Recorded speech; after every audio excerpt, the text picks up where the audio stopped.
تو دوستو اللہ پاک نے بھرپور جوانی عطا فرمائی، صحت عطا فرمائی ہے، ہم بیماری سے پہلے اس کی قدر کریں۔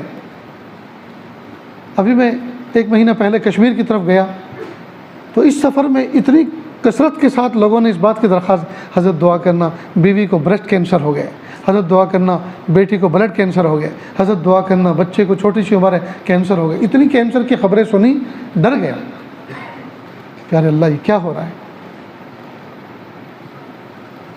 چنانچہ یہاں آنے سے پہلے کئی بیچارے بیماروں نے پانی پہ دم بھی کرایا اور یہی خبر سنائی کہ کینسر ہو گیا، دعا کرنا۔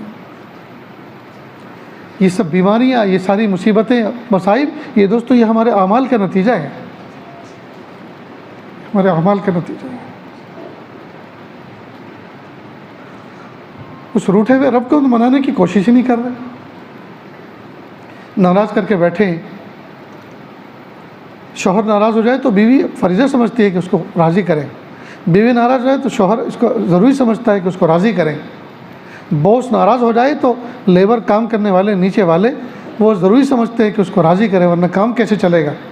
لیکن اللہ کو ناراض کر بیٹھے ہیں جی، وہ اس کو راضی کرنے کی کوشش نہیں کر رہے، توبہ کر کے معافی مانگ کر جی، نمازیں پڑھ کر اعمال کو درست کر کے اس کو راضی کرنے کی کوشش نہیں کر رہے، تو سوچا چلنے دو۔